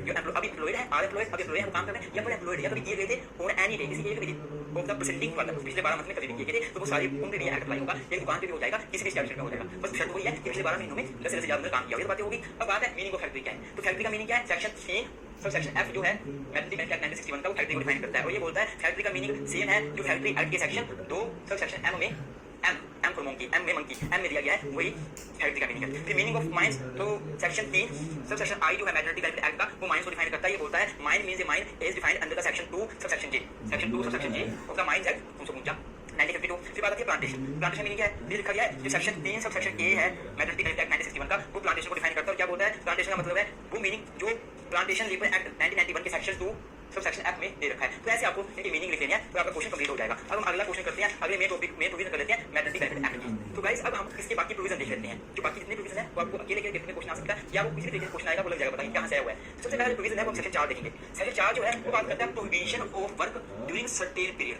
मतलब ये बात करता है कि कब कौन सा टाइम पीरियड है, कौन सा वो समय है जिसमें पे वुमेन को काम नहीं करना है, प्रोहिबिट किया गया, मना किया गया उसको काम करने के लिए कि आपको काम नहीं करना है। कुछ पीरियड सेक्शन 4 बताता है, उस दौरान किसी महिला को काम नहीं करना है, ना ही महिला काम करेगी, ना ही उसका एम्प्लॉयर उसको काम देगा। तो सेक्शन 4 सब सेक्शन 1 जो है, सेक्शन 4 से सेक्शन 1 जो है वो बोलता है कि एक वुमेन जो कि प्रेग्नेंट थी, अगर उस प्रेग्नेंट है वुमेन तो उसका बच्चा होगा, डिलीवरी होगी, या फिर बच्चा मर जाएगा, मिसकैरेज हो जाएगा, या फिर हो सकता है वुमेन को बच्चा खुद मारना पड़े, मेडिकल टर्मिनेशन ऑफ प्रेगनेंसी करनी पड़े। तो अगर एक वुमेन का चाहे बच्चा डिलीवरी हुई है, बच्चा पैदा हुआ है, या फिर मिसकैरेज हुआ है, मर गया बच्चा, या उसको खुद बच्चा मारना पड़ा, मेडिकल टर्मिनेशन ऑफ प्रेगनेंसी करनी पड़ी। इन तीनों केसेस में, अब ये तीनों केस में कोई भी केस है तो एक एम्प्लॉयर अपने वुमेन एम्प्लॉई को काम नहीं देगा डिलीवरी के बाद, मिसकैरेज के बाद, मेडिकल टर्मिनेशन ऑफ प्रेगनेंसी के बाद। कोई वुमेन है उसकी डिलीवरी हो गई है, उसके तुरंत बाद 6 वीक्स तक 6 हफ्ते तक एक एम्प्लॉयर अपने एम्प्लॉय को काम नहीं देगा। क्या लिखा हुआ है? Employer shall not given any kind of work to his women employees during the 6 weeks immediately following the day of delivery, miscarriage, medical termination. मतलब जैसे ही एक वुमेन का बच्चा पैदा हुआ या बच्चा मर गया या मेडिकल टर्मिनेशन ऑफ प्रेगनेंसी हुई, उसके बाद ये जो 6 वीक्स है उनमें एक एम्प्लॉयर अपने वुमेन को काम देगा नहीं, काम करने को बोलेगा नहीं, छुट्टी पे भेजेगा, पैसा देगा साहब। दूसरी बात, जहां तुम्हें बोल दी कि कोई भी वुमेन जो वुमेन एम्प्लॉई है वो खुद भी अपनी डिलीवरी के बाद इमीडिएटली डिलीवरी के बाद 6 वीक्स, डिलीवरी के बाद 6 वीक्स तक, या फिर मिसकैरेज के बाद, या फिर मेडिकल टर्मिनेशन ऑफ प्रेगनेंसी के बाद, वो 6 वीक्स तक कोई काम नहीं मांगेगी, वो खुद भी काम नहीं मांगेगी, वो खुद भी जाके एम्प्लॉयर को नहीं बोलेगी कि मैं काम कर सकती हूँ, मेरी डिलीवरी तो हो गई है, मुझे आप काम पे रख लो। नहीं, 6 वीक्स तक तो काम दिया ही नहीं जाएगा। 4-1 में बोल दिया कि एम्प्लॉयर कोई काम नहीं देगा, और 4-2 में बोल दिया कि खुद वुमेन एम्प्लॉय भी काम मांगेगी भी नहीं, काम लेगी भी नहीं, काम करेगी भी नहीं। 6 वीक्स तक डिलीवरी के 6 वीक्स तक। अब उसके बाद 4-3 है। अब हमने यहाँ बात कर ली डिलीवरी से बाद की, मतलब एक वुमेन है उसकी प्रेगनेंसी हुई है या मिसकैरेज हुआ है या मेडिकल टर्मिनेशन प्रेगनेंसी हुआ है, उसके बाद वो 6 वीक्स तक तो काम करेगी नहीं, ना एम्प्लॉयर देगा ना एम्प्लॉय करेगी। 4-1 में एम्प्लॉयर नहीं देगा, 4-2 में एम्प्लॉय नहीं करेगी। तो 4-3 है वो ये बोलता है कि अगर क्या होगा, डिलीवरी यहाँ ये डिलीवरी की डेट थी मान लो, डिलीवरी की या मिसकैरेज की या मेडिकल टर्मिनेशन यहाँ हुआ, तो इससे पहले वाला टाइम उस टाइम प्रेग्नेंट थी, प्रेग्नेंट थी उस टाइम पे क्या होगा? उस टाइम पे सेक्शन 4 सब सेक्शन 3 आंसर देता है। ये बोलता है जो डिलीवरी से पहले वाला टाइम है उस सर्टेन पीरियड है, उस टाइम पे क्या होगा, किसी भी वुमेन को जो वुमेन एम्प्लॉई है उसको कोई भी टफ काम नहीं दिया जाएगा, कोई भी भारी काम नहीं दिया जाएगा, आरडीएस नेचर का काम नहीं दिया जाएगा। क्या बोल रहे हैं? आरडीएस का मतलब होता है कोई भी हैवी काम नहीं दिया जाएगा, ना ही कोई ऐसा काम दिया जाएगा जो उसकी प्रेगनेंसी में इंटरफेरेंस करे, मिसकैरेज कॉज कर सके, ना ही ऐसा काम दिया जाएगा जो कैसा काम है, जो काम कैसा है जो उसकी प्रेगनेंसी में इंटरफेरेंस करे, या फिर जो उसके बच्चे को पेट में मार सके, या उसकी हेल्थ में एडवर्सली इफेक्ट डाले, ऐसा काम कोई दिया जाएगा डिलीवरी से पहले। और कितने टाइम, डिलीवरी से पहले कितने टाइम? तो उसका आंसर सेक्शन 4 से सेक्शन 4 में दिया हुआ है। सेक्शन 4 से सेक्शन 4 ये बोलता है कि अगर मान लो एक वुमेन की जो एक्चुअल जो डिलीवरी की डेट है, एक्सपेक्टेड डेट मिल जाती है हॉस्पिटल से कि इस वुमेन का बच्चा एक्सपेक्टेड डेट जो है वो कोई डेट एक्सपेक्टेड डेट मान दे दी, कोई भी डेट दे दी, जो डॉक्टर साहब को बता देते हैं कि इसकी प्रेगनेंसी इतनी तारीख को हो जाएगी, तो एक्सपेक्टेड डेट दे दी। तो एक्सपेक्टेड डेट से पहले 6 वीक्स जो है, इस दौरान 6 वीक्स के दौरान इस वुमेन से कोई हार्ड काम नहीं करवाया जाएगा। अगर वो काम पे आ रही है, अगर वो काम पे आ रही है तो उस दौरान से कोई ऐसा काम नहीं करवाया जाएगा हार्ड नेचर का। और 6 वीक्स से पहले भी एक मंथ रख लो, इस पूरे टाइम पीरियड के दौरान उससे कोई भी हार्ड नेचर का काम नहीं करवाया जाएगा, कोई भी कठिन काम नहीं करवाया जाएगा। अगर वो मैटरनिटी लीव पे नहीं गई है, अगर वो मैटरनिटी लीव पे ही चली गई है, छुट्टी पे तो छुट्टी पे तो कई काम करवाना, पर अगर वो मैटरनिटी लीव पे नहीं गई है तब उससे कोई हार्ड नेचर का काम नहीं करवाया जाएगा इस टाइम के दौरान। मतलब जो एक्सपेक्टेड डेट डिलीवरी है उससे पहले 6 वीक्स प्लस उसके 1 मंथ का नहीं करवाया जाएगा। अभी छुट्टी पे चली गई है फिर तो कोई सवाल नहीं होता। ये सारी बातें सेक्शन 4 में लिखी हैं। तो 4-1 बोलता है एम्प्लॉयर को काम नहीं देगा, कब देगा? डिलीवरी के बाद 6 वीक्स नहीं देगा, बिल्कुल देगा। और 4-2 में बोल दिया एम्प्लॉय काम नहीं देगी डिलीवरी के बाद या मिसकैरेज के बाद या मेडिकल टर्मिनेशन के बाद। 4-3 में बोल दिया उसके पहले सिचुएशन कि डिलीवरी से पहले क्या होगा। तो अगर वुमेन मैटरनिटी लीव पे नहीं गई है, बेनिफिट पे नहीं गई है, तो वुमेन से कोई भी टफ काम नहीं करवाया जाएगा, हैवी काम नहीं करवाया जाएगा, ऐसा काम नहीं करवाया जाएगा, मिसकैरेज करने वाला कोई भी काम नहीं करवाया जाएगा। वो टाइम क्या है, क्या एक्सपेक्टेड डेट है उससे 6 वीक्स तक नहीं करवाया जाएगा, प्लस उससे पीछे 1 मंथ हो ले लो, इतना टोटल टाइम है। ये सारा हमने 4 पढ़ लिया। अब हम सेक्शन 5 देख लेते हैं जो बात करता है मैटरनिटी बेनिफिट्स की, कितना मैटरनिटी बेनिफिट दिया जाएगा, पेमेंट कितनी दी जाएगी मैटरनिटी बेनिफिट्स की, वो हम पढ़ लेते हैं। इन बच्चे की बात बोलना चाहूंगा मैं, देखो एक वुमेन को टोटल मैटरनिटी बेनिफिट 26 वीक्स का मिलता है, आपने 26 वीक्स को 6 वीक्स के साथ कंफ्यूज नहीं करना। 6 वीक्स तो यहाँ ये बोला गया है कि वुमेन को काम नहीं दिया जाएगा, इसमें बोला गया वुमेन खुद भी काम नहीं मांगेगी। 26 वीक का मैटरनिटी बेनिफिट मिल जाता है, उसको मिलता है। तो ये अलग चीज है, ये काम नहीं देने की बात की गई है ना। तो अब हम सेक्शन 5 पढ़ लेते हैं, फिर आपको क्लियर हो जाएगा। तो स्टूडेंट अब सेक्शन 5 बोलता है कि पेमेंट ऑफ मैटरनिटी बेनिफिट, मतलब सेक्शन 5 है मेनली पेमेंट की बात करता है। ये बताता है कि मैटरनिटी बेनिफिट किन किन महिलाओं को मिलेगा, कौन सी महिलाएं एलिजिबल है मैटरनिटी बेनिफिट लेने के लिए। मैटरनिटी बेनिफिट मतलब प्रेगनेंसी के दौरान पैसा लेने के लिए कौन एलिजिबल है, ये सेक्शन बताता है। फिर कौन कौन सी महिलाएं जो है उनको मैटरनिटी बेनिफिट मिलेगा, कितना दिया जाएगा, वो भी सेक्शन बताता है। सारी बातें पेमेंट की मेल करता है ये सेक्शन। तो सेक्शन 5 सब सेक्शन 1 जो है एक्ट का, वो मेनली बात करता है स्टूडेंट। सेक्शन 5 सेक्शन 1 वो बोलता है कि अगर कोई भी एम्प्लॉयर इस एक्ट के अंदर मैटरनिटी बेनिफिट देने के लिए लायबल है, और जो वुमेन है वो मैटरनिटी बेनिफिट लेने के लिए एंटाइटल है, तो फिर एम्प्लॉयर को वुमेन को मैटरनिटी बेनिफिट देना पड़ेगा। कब देना पड़ेगा, उसकी प्रेगनेंसी के बाद के टाइम पे देना पड़ेगा, या प्रेगनेंसी के कुछ टाइम पहले और कुछ टाइम बाद के देना पड़ेगा, या फिर प्रेगनेंसी के दौरान देना पड़ेगा। पैसा देना पड़ेगा। पहले में भी बोला हुआ है कि एम्प्लॉयर भी liable to provide the maternity benefit to his employees, to his women employees who are pregnant, जो प्रेग्नेंट है ना। ये बात 5 1 में बोली हुई है। यहाँ लिखा हुआ है हर वुमेन, एवरी वुमेन जो भी एंटाइटल है मैटरनिटी बेनिफिट लेने के लिए वो ले सकती है और एम्प्लॉयर देगा भी। जो 5 2 है ये सेक्शन मेनली बात करता है एलिजिबिलिटी कि किस किस वुमेन को मिलेगा। मान लो मेरी एक फैक्ट्री है और मेरी फैक्ट्री में एक वुमेन आई है जो ऑलरेडी प्रेग्नेंट है और उसको आए हुए तक 2 महीने हुए या 10 दिन हुए, तो क्या उसको मैटरनिटी बेनिफिट मिल जाएगा? नहीं मिलेगा। तो एलिजिबिलिटी के लिए क्या है, केवल उसी वुमेन को मैटरनिटी बेनिफिट मिलेगा। फैक्ट्री में काम कर रही है, कंपनी में कर रही है, एस्टैब्लिशमेंट में कर रही है, किसी भी, अगर उसे वहां काम करते हुए 160 कम से कम 160 दिन हो गए हैं, वहां काम करते हुए कम से कम 160 दिन हो गए हैं पिछले 12 महीनों में। प्रीवियस अगर 12 मंथ देखे जाए तो 12 मंथ में 12 मंथ मतलब 366 डेज हुए, उसमें से 160 दिन महिला ने फैक्ट्री में कंपनी में काम किया हो। इसलिए कोई महिला लेट नहीं आई है, 2-3 महीने पहले आई है, 4 महीने पहले आई है, 5 महीने पहले आई है, वो प्रेग्नेंट है, तो वो एलिजिबल नहीं है इस साइड के अंदर मैटरनिटी बेनिफिट लेने के लिए। और जब 160 दिन कैलकुलेट किए जाएंगे, गिने जाएंगे, तो सारे दिन गिने जाएंगे। जब महिला लीव पे थी, छुट्टी पे थी, वो दिन भी गिने जाएंगे। जब कोई भी गवर्नमेंट लीव मिलती है, जैसे कि 26 जनवरी हो गया, 25 जनवरी हो गया, कोई भी गवर्नमेंट की जो गवर्नमेंट गैजेटेड हॉलीडेज है उस जो उसमें लीव छुट्टी पे थी वो भी दिन गिने जाएंगे। प्लस अगर महिला को लेट ऑफ कर रखा है, लेट ऑफ, आपको पता है लेट ऑफ का मतलब क्या होता है? इसका मतलब होता है कि एम्प्लॉयर अपने एम्प्लॉइज को बोल देता है कि मेरे पास कच्चा माल नहीं है, रॉ मटेरियल नहीं है, मशीनरी खराब हो रखी है, कोयला नहीं है मेरे पास, तो काम नहीं है, तो आप कर जाओ, मैं काम कैसे करवाऊं? तो वो काम ही नहीं करवाता, तो लेट ऑफ कर भेज दिया। मान लो किसी महिला को लेट ऑफ पे भेज दिया एम्प्लॉयर ने, तब भी वो जो लेट ऑफ का दिन है वो भी गिने जाएंगे। 180 दिन 160 दिन पूरे करते टाइम वो भी गिने जाएंगे। अगर एक एम्प्लॉयर ने अपने एम्प्लॉय को 160 दिन के लिए बैठाया हुआ था, लेट ऑफ कर रखा था पूरा 160 दिन के लिए, कोई बात नहीं, तो तब भी वो एलिजिबल है। तो 160 दिन गिने जाएंगे, लीव पे है, कोई छुट्टी पे, सारे गिने जाएंगे। अब बात आती है 5 दिन की। तो 5 दिन का सेक्शन है वो बात करता है कि अगर वुमेन जो है उसकी अगर डेथ होगी, यहाँ से 5 दिन का बोलता है, वो बोलता है कि अगर मान लो प्रेग्नेंट वुमेन की डेथ हो गई और उसका बच्चा रहा, तो क्या मैटरनिटी बेनिफिट मिलेगा? तो सेक्शन 5 से 3 बोलता है कि अगर एक वुमेन जो मां बनने वाली उसकी डेथ होगी, मां प्रेगनेंसी के दौरान बच्चा बच गया, तो पूरा मैटरनिटी बेनिफिट दिया जाएगा, बच्चे को दिया जाएगा। अगर मान लो मां भी बच गई, बच्चा भी बच गया, तो दोनों को मैटरनिटी बेनिफिट मिलेगा मैटरनिटी बेनिफिट। पर अगर मान लो मां भी मर गई, बच्चा भी मर गया, तो कोई मैटरनिटी बेनिफिट नहीं दिया जाएगा। लेकिन अगर मां मर गई, बच्चा जीवित है, बच्चा जिंदा है, तो मैटरनिटी बेनिफिट दिया जाएगा। और बच्चा मान लो 3 वीक्स के बाद मर गया, 3-4 हफ्ते बाद मर गया, तो up to the death of the child the maternity benefit shall be given. जब बच्चा जीवित था उतने दिन के दिया जाएगा, बाकी फर्दर नहीं दिया जाएगा। ये सारी बातें 5 दिन में बोली है। और 5 दिन में सबसे जुड़ी बात ये बोली है कि मैक्सिमम मैटरनिटी बेनिफिट कितने टाइम के लिए दिया जाएगा, कितने टाइम के लिए पैसा दिया जाएगा, मतलब छुट्टी भी दे दी, पैसा दे दिया, तो मैक्सिमम पीरियड क्या है? 26 वीक्स। 26 वीक्स का दिया हुआ है 5 सेक्शन 3 में। और 26 वीक्स कैसे है? 26 वीक्स कैसे है? इसमें भी कैसे है कि पहले बच्चे के पहली डिलीवरी आपको मैंने 26 वीक्स दिया जाएगा, दूसरी डिलीवरी को भी दिया जाएगा, और तीसरी डिलीवरी में ये 12 वीक्स दिया जाएगा। और ये 26 वीक्स है ना मैटरनिटी बेनिफिट दिया जा रहा है, ये मैटरनिटी बेनिफिट एक्ट 1961 में अमेंडमेंट हुई, संशोधन हुआ 2017 में। 2017 में संशोधन होने के बाद ये 26 वीक्स हुआ है। पहले यहाँ पे केवल 12 वीक्स होते थे, अब 26 वीक्स 2017 के बाद हुए हैं। 2017 के बाद ये प्रोविजन ऐड किया गया, मैक्सिमम पीरियड 26 वीक्स ऐड किया गया है, पहले 12 वीक्स था, तो मैक्सिमम 26 वीक्स दिया जा सकता है। और 26 वीक्स लेने को मैंने तो वुमेन कैसे ले सकती है? अपनी प्रेगनेंसी, मान लो प्रेगनेंसी की एक्सपेक्टेड डेट है, तो इसके बाद के इकट्ठे 26 वीक्स को छुट्टी पे जा सकती है, या फिर वो 8 वीक्स पहले ले सकती है, मैक्सिमम 8 वीक्स से पहले वो 8 वीक्स से ज्यादा छुट्टी ले सकती है। प्रेगनेंसी से पहले वो 8 वीक्स की छुट्टी ले सकती है मैक्सिमम, और जो बच गए 18 वीक्स वो प्रेगनेंसी के बाद ले सकती है। या मान लो यहाँ तो उसने केवल 4 वीक्स ली, मैक्सिमम 8 वीक्स ले सकती है, उससे कम 4 वीक्स, 3 वीक्स, 2 वीक्स, 6 वीक्स ले सकती है। मान लो 4 वीक्स ले ली, तो 5 वीक्स ले लेगी वो 22 वीक्स डिलीवरी के बाद। तो ये आपने बात याद रखनी है, 5 दिन में बोली है। ये जो बात मैंने लिखाई आपके नॉलेज के लिए, ये 5 दिन में नहीं बोली है, 5 दिन में बस ये बोली जो है वो मैं आपके नॉलेज के लिए बताया। फिर 5-4 सेक्शन है, ये भी 2017 की अमेंडमेंट के बाद ऐड हुआ है। ये बात करता है maternity leave for adaptive and commissioning mother. तो एडॉप्टिव मदर का मतलब होता है ऐसी औरत जिसे बच्चा एडॉप्ट किया, अपना बच्चा नहीं उसका एडॉप्ट किया है। तो अगर कोई भी औरत है वो किसी कंपनी में काम करती है, फैक्ट्री में करती है, और उसको वहां पे काम करते हुए पिछले 12 मंथ में 160 से ज्यादा दिन काम करते हो गए हैं, तो वो औरत अगर बच्चा एडॉप्ट करती है जिसकी एज 3 मंथ से कम है, बच्चे की एज 3 मंथ से कम है, तो उस मां को भी पूरा मैटरनिटी बेनिफिट दिया जाएगा। दूसरी बात, अगर कोई कमीशनिंग मदर है, कमीशनिंग मदर का मतलब क्या होता है? मान लो एक औरत है, वो अपनी एग्स जो है वो किसी और औरत में प्लांट करती है, किसी और औरत की कोई लेती है, मतलब बच्चा पैदा करने, खुद बच्चा पैदा नहीं कर पा रही, तो वो अपनी एग्स उसकी है, वो दूसरी औरत में प्लांट कर देती है कि दूसरी औरत में बच्चा पल रहा है, पेट में इसका है। तो अगर इस मदर को कमीशनिंग मदर बोलेगी, तो जैसे ही इस कमीशनिंग मदर को बच्चा हैंड ओवर किया जाएगा इसके द्वारा, तो वैसे ही इस औरत को भी राइट है तब से लेकर मैटरनिटी बेनिफिट लेने का, इसको भी मैटरनिटी बेनिफिट मिलेगा। ये प्रोविजन 2017 के बाद ऐड किया गया, पहले नहीं थे। 5-5 का प्रोविजन है, ये भी 2017 के बाद ऐड किया गया है। ये बात करता है वर्क फ्रॉम होम की। ये बोलता है कि अगर किसी फैक्ट्री में, कंपनी में काम करती है, तो वो काम ऐसा है तो घर से काम हो सकता है।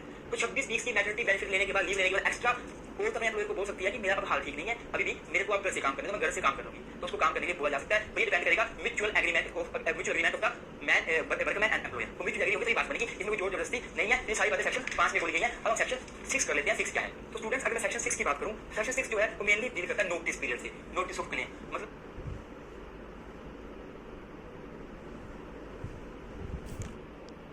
तो नोटिस दे सकती है। मैं आपको बता दूं मैं कि नोटिस देना कंपल्सरी नहीं होता। अगर कोई वुमेन बाई चांस नोटिस नहीं देती है तब भी उसको मैटरनिटी बेनिफिट तो मिलेगा, उसका मैटरनिटी बेनिफिट नहीं छीना जा सकता, तो ये कोई कंपल्सरी नहीं है। पर वुमेन चाहे शी में वर्ड यूज किया गया है, तो वुमेन जो है वो चाहे उसकी मर्जी है, वो अपने एम्प्लॉयर को नोटिस दे सकती है और नोटिस में बोल सकती है कि मेरे को मैटरनिटी बेनिफिट, मेरे को मैटरनिटी लीव पे जाना है, छुट्टी पे जाना है। और नोटिस में वो जो है वो अपने नॉमिनी का नाम लिख देगी। नॉमिनी मतलब बोल दो कि उसकी मर गई, वो बाई चांस मर गई, डिलीवरी के टाइम मर गई, डेथ हो गई उसकी, तो उसके बिहाफ में पैसा किसको मिलेगा? अगर उसका बच्चा जीवित है तो पैसा किसना किसको मिलेगा ना। मैंने पीछे बोला, आपको भी बताया मैंने, चलिए एक वुमेन डिलीवरी के दौरान मर जाती है, बच्चा जीवित रहता है, तो पूरा मैटरनिटी बेनिफिट मिलता है, तो वो बच्चा तो पैसा लेगा नहीं, बच्चा इसके बिहाफ में इसको देना पड़ेगा ना। तो वो नॉमिनी का नाम खुद लिख देगी कि अगर बाई चांस मेरी डेथ हो जाती है लेकिन मेरा बच्चा जीवित है तो पैसा किसको दिया जाएगा, तो नॉमिनी का नाम वो उस नोटिस में लिख देगी। अगर एक वुमेन की डिलीवरी के दौरान डेथ हो जाती है और बच्चे के साथ मर जाता है तब तो मैटरनिटी बेनिफिट मिलता ही नहीं है, फिर नॉमिनी का मतलब पैदा नहीं होता। पर बच्चा जीवित है, बच्चा बिल्कुल कुशल मंगल है, तो मां मर गई है तो नॉमिनी का नाम जो लिखा हुआ उसको पैसा दिया जाएगा, तो वो नॉमिनी का नाम लिख देगी। तो सेक्शन 6 सेक्शन 2 है वो बोलता है कि जो वुमेन है ना, she will state in the notice the date from which she will be absent from the work. मतलब वो नोटिस में टाइम लिख देगी कि वो कब से छुट्टी पे जा रही है, तो कब से जा रही है वो टाइम लिख देगी कि मैं इस डेट से छुट्टी पे जा रही हूं। लेकिन जो टाइम वो लिख रही है ना वो 8 वीक से ज्यादा नहीं होना चाहिए। मतलब एक वुमेन छुट्टी पे जा रही है, अपनी डिलीवरी इसके भी होनी है, मान लो एक वुमेन की एक्सपेक्टेड डेट ऑफ डिलीवरी कितनी है, दिसंबर 2022 जो है एक्सपेक्टेड डेट ऑफ डिलीवरी है, तो इससे पहले वो नोटिस देगी मेरे को छुट्टी पे जाना है, तो वो छुट्टी पे जा रही है तो वो 8 वीक्स का नोटिस दे सकती है, 8 वीक्स पहले वो छुट्टी पे जा सकती है। ऐसा नहीं वो इकट्ठे 26 वीक्स डिलीवरी से पहले छुट्टी मांग ले, ऐसा नहीं होगा। जैसे पिछले 8 सेक्शन 5 का एग्जांपल दिया, वो बात यहाँ पे लिखी हुई है कि वो 8 वीक्स तक की छुट्टी ले सकती है डिलीवरी से पहले, और बाकी की छुट्टी डिलीवरी के बाद ले सकती है। मैक्सिमम 8 वीक्स है, अगर 8 वीक्स की नहीं ले ना ले, 1 वीक्स भी ना ले, तो उसको फिर डिलीवरी के बाद 26 वीक्स की इकट्ठी मिल जाएगी। पर वो डिलीवरी से पहले छुट्टी पे जाना चाहती है तो मैक्सिमम 8 वीक्स की छुट्टी ले सकती है, इससे ज्यादा नहीं, वो इससे कम ले सकती है, चाहे 4 वीक्स 5 वीक्स 6 वीक्स, वो बात 6 में बोली है। सेक्शन 6 से सेक्शन 3 6 से सेक्शन 3 बोलता है कि she will note work in any other establishment. मतलब जो वुमेन नोटिस दे रही है उसको उस नोटिस में लिखना पड़ेगा, साफ साफ स्टेट उसको वहां लिखना पड़ेगा कि जब से मैं मैटरनिटी लीव पे जा रही हूं उस दौरान मैं किसी भी अन्य एस्टैब्लिशमेंट में काम नहीं करूंगी। और अगर वुमेन काम करती है तो उस वुमेन का मैटरनिटी बेनिफिट सीज किया जा सकता है, जब्त किया जा सकता है, फॉरफिट किया जा सकता है। वो भी लिखेगी कि I will not do work any kind of work in any other establishment during the my period of leave. जब मैं लीव पे जा रही हूं तो मैं कहीं काम नहीं करूंगी, वो भी सेक्शन 6 सब सेक्शन 3 बोलता है। और जो सेक्शन 6 से 4 है वो बोलता है कि जो मैन है, जो मतलब एम्प्लॉयर है वो उस नोटिस के बेस पे वुमेन को परमिट कर देगा, मना नहीं करेगा, तो परमिट कर देगा, ठीक है आप छुट्टी पे जाओ, आप जा सकते हो। अगर उसे नोटिस दिया, नोटिस में लिख दिया कब छुट्टी पे जा रही है, वो 2 वीक्स पहले 3 वीक्स पहले अपनी डिलीवरी की, तो जा सकती है, एम्प्लॉयर उसको अलाउ कर देगा, मना नहीं करेगा। 6.5 में क्या बोल दिया, 6.5 में पेमेंट का तरीका बोला हुआ कि एम्प्लॉयर पैसा कैसे देगा। तो 6.5 में बोला हुआ है कि एम्प्लॉयर जो है वो पहला कुछ पैसा एडवांस में दे देगा, पहले एडवांस में कुछ पैसा दे देगा उसको, डिलीवरी से पहले अगर छुट्टी पे जा रही है तो एडवांस में पैसा दे दिया, और बाकी का पैसा कब दे देगा, जैसे डिलीवरी होगी और वो वुमेन अपना डिलीवरी का प्रूफ देगी, मैं डिलीवरी हो चुकी है, जो मिसकैरेज हुआ है, जो भी हुआ है उसका प्रूफ देगी। उसके बाद ये जो 48 घंटे हैं जैसे प्रूफ दिया उसने अपनी डिलीवरी का या मिसकैरेज का या फिर मेडिकल टर्मिनेशन प्रेगनेंसी का, तो उसके आगे 48 आवर है, उसके 48 आवर के अंदर बाकी जो पैसा बचा हुआ है एडवांस दे दिया, उसके सिवा जो बचा हुआ है मैटरनिटी बेनिफिट वो एम्प्लॉयर दे देगा। सेक्शन 6 सब सेक्शन 5 में बोला हुआ है। और सेक्शन 6 से सेक्शन 6 में क्या बोला हुआ है कि अगर कोई भी एम्प्लॉई वुमेन है वो अपने एम्प्लॉयर को नोटिस देती है, फिर हो जाती है नोटिस देने के लिए, तो कभी भी इस ग्राउंड पे किसी नोटिस नहीं दिया, इस ग्राउंड पे उसका मैटरनिटी बेनिफिट कभी भी जब से नहीं किया जाएगा, कभी उसको देने से मना नहीं किया जाएगा कि आपने नोटिस क्यों दिया। तो इसे नोटिस जब आप दी नहीं है, नोटिस नहीं दिया जाता है तब भी मैटरनिटी बेनिफिट दिया जाएगा। ये सारी बातें सेक्शन 6 में बोली है। अब हम सेक्शन 7 की तरफ चलते हैं। तो अब एग्जाम में अगर नोटिस को लेकर क्वेश्चन आता है तो साफ लिखना पड़ेगा, इंट्रोडक्शन लिखनी पड़ेगी, ऑब्जेक्टिव लिखने पड़ेंगे। देखो गाइस आप हमसे नोट्स भी परचेज कर सकते हैं, उसमें ये होगा कि आपको ये कैसे लिखना है प्रॉपर, कैसे आपको इजीली समझ जाएगा। नोट्स जो है वो हमें व्हाट्सएप पे मैसेज करें 9164922276, ये नंबर हमारा व्हाट्सएप पे मैसेज करें, या आप इस नंबर पर व्हाट्सएप पे नंबर हमारा 98 166 34 276 में आप व्हाट्सएप नंबर करें, व्हाट्सएप करें, आपको नोट्स मिल जाएंगे। नोट्स हमारे पेड है, आपको पता ही होगा, 300 रुपये पोस्ट है नोट्स की, आप नोट्स ले सकते हैं, परचेज कर सकते हैं, आपको सारा मटेरियल इजी लैंग्वेज में अच्छे लिखा मिल जाएगा सिस्टमैटिकली। अब हम सेक्शन 7 कर लेते हैं। तो स्टूडेंट्स सेक्शन 7 जो है सेक्टर वो बात करता है payment of maternity benefit in case of death of women. बस मतलब सेक्शन 7 साफ साफ बता रहा है, एक्सप्रेसली बता रहा है कि अगर वुमेन की डेथ हो गई तो मैटरनिटी बेनिफिट किसको दिया जाएगा। जाहिर सी बात है, मैंने पढ़ लिया कि अगर वुमेन की डेथ होती है तो मैटरनिटी बेनिफिट केवल तब मिलता है अगर इसका बच्चा जीवित है। अगर बच्चा जीवित है तो मैटरनिटी बेनिफिट किसको दिया जाएगा। तो सेक्शन 6 में हमने पढ़ा नोटिस दिया जाएगा, नोटिस में नाम लिखा होगा, तो मतलब जिसको वुमेन ने अपना नॉमिनी अपॉइंट किया था उसको मैटरनिटी बेनिफिट दिया जाएगा, उसके पास बेनिफिट जाएगा। तो बाई चांस वुमेन ने किसी को नॉमिनी अपॉइंट नहीं किया, उसे नोटिस नहीं दिया था, नोटिस में नॉमिनी का नाम नहीं लिखा था, मैंने आपको बताया ही है कि वुमेन जो है वो चाहे नोटिस ना भी दे, कंपल्सरी नहीं है सेक्शन 6 में नोटिस देना ही है। अगर मालूम नोटिस दिया नहीं था, नॉमिनी का नाम लिखा नहीं है, तो मैटरनिटी बेनिफिट किसको मिलेगा, तो सेक्शन 7 बोलता है तब मिलेगा लीगल रिप्रेजेंटेटिव को, लीगल रिप्रेजेंटेटिव उस वुमेन के, उसका पति हो गया या उसके बच्चे बड़े हो गए, उनको मिलेगा, उनको मैटरनिटी बेनिफिट मिलेगा। सेक्शन 7 है वो बात करता है पेमेंट ऑफ मेडिकल बोनस। ये बोलता है कि अगर किसी एम्प्लॉयर ने अपनी एम्प्लॉई जो उसकी एम्प्लॉई वुमेन है जो प्रेग्नेंट थी, उस वुमेन को प्रेगनेंसी से पहले कोई हेल्प नहीं करी ना प्रेगनेंसी के बाद कुछ भी पैसा एक्स्ट्रा दिया, तो उस एम्प्लॉयर की ड्यूटी है कि वो अपनी एम्प्लॉई को मेडिकल बोनस दे। लेकिन मेडिकल बोनस जो है ये मेडिकल बोनस कितने रुपए का हो सकता है, 1000 रुपए का हो सकता है, 1000 रुपए तक का मेडिकल बोनस दे।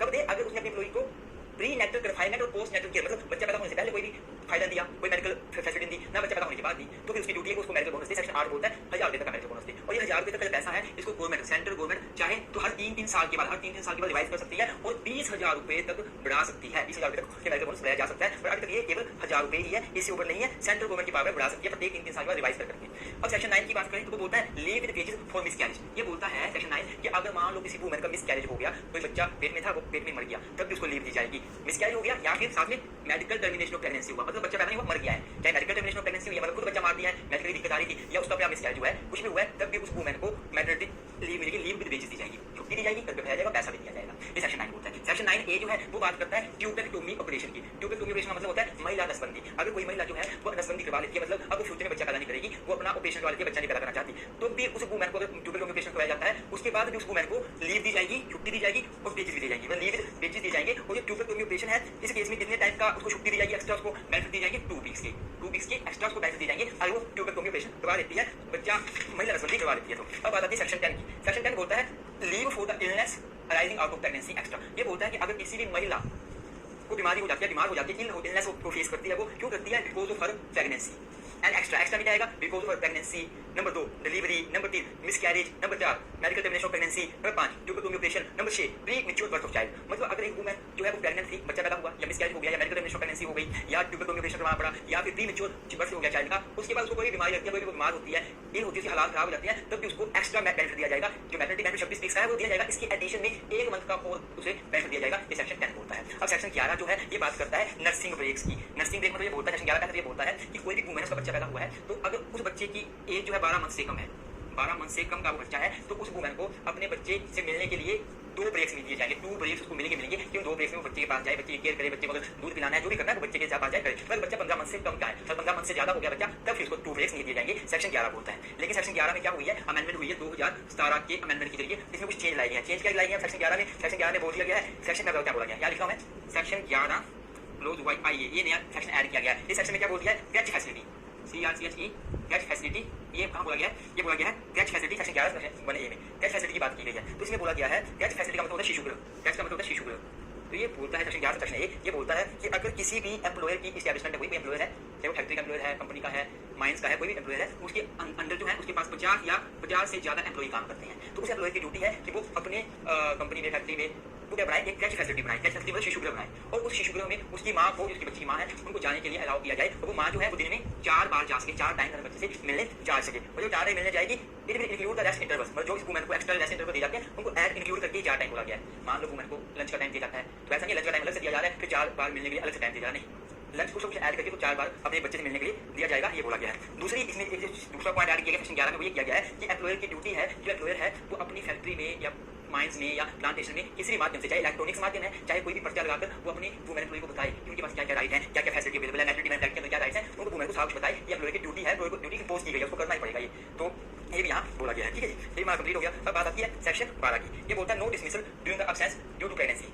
सेक्शन 12 बोलता हमने 11 कर लिया, अब 11 में नर्सिंग ब्रेक्स की बात है, पूरा कंप्लीट कर लिया। अब 12 क्या बोलता है, 12 बोलता है ना कि कोई भी एम्प्लॉयर जो है वो अपनी महिला एम्प्लॉय को काम से डिसमिसल नहीं करेगा, निकालेगा नहीं, ना ही डिस्चार्ज करेगा इस ग्राउंड पे ये वुमेन छुट्टी पे चली गई है, या फिर ये वुमेन तो प्रेग्नेंट है, ये काम नहीं कर रही, काम बड़ा कम कर रही है, उस बेस पे उसको निकालेगा नहीं, ना कम पैसे देगा। सेक्शन 12 साफ मना करता है, प्रोहिबिट करता है कि कोई भी एम्प्लॉयर अपने एम्प्लॉय को नहीं निकाल सकता। वो एम्प्लॉयर निकाल तो सकता है, तभी निकाल सकता है अगर उसका एम्प्लॉय, उसकी वुमेन एम्प्लॉय जो है वो ग्रोस मिसकंडक्ट करे, बहुत बुरा मिसकंडक्ट करे, जैसे कि उसने पहले बोर्ड रखा था वो कहीं काम नहीं करेगी, उसने नोटिस में लिखा था कि वो मैटरनिटी बेनिफिट में जा रही है, लीव पे जा रही है, मैटरनिटी लीव पे जा रही है, उदाहरण कहीं काम नहीं करेगी किसी भी एस्टेब्लिशमेंट में, तो वो कर रही है, तो ये ग्रोस मिसकंडक्ट है, तो निकाला जा सकता है। या और भी कोई बड़ी बात होती है, जो बहुत बड़ी बात है, उस बेस पे निकाला जा सकता है। वरना ऐसे कोई भी एम्प्लॉयर जो है अपने महिला की को जॉब से नहीं निकालेगा, डिस्चार्ज नहीं करेगा, डिसमिस नहीं करेगा, इस ग्राउंड पे ये तो प्रेग्नेंट है, छुट्टी पे जा रही है, काम नहीं कर रही, काम स्लो कर रही है, इस बात पे नहीं निकाला जा सकता, इसमें साफ साफ बोला गया है। अब बात आती है सेक्शन 13 की, वो मैंने यहाँ लिखा नहीं है, 12 लिखा है, अब 13 लिखो। 13 बोलता है no deduction of wages in certain cases, no deduction of wages in certain cases, मतलब महिला के वेजेस को डिडक्ट नहीं किया जाएगा कुछ केसेस में। सेक्शन 13 क्या बोलता है, deduction from the wages of woman shall not be made on account of lighter work given to her during certain period of her pregnancy or breaks given to her for nursing her child under the provision of the act। Section 13 में साफ साफ बोल दिया गया है कि अगर एक एम्प्लॉयर अपनी एम्प्लॉई वुमेन को क्या कर रहा है,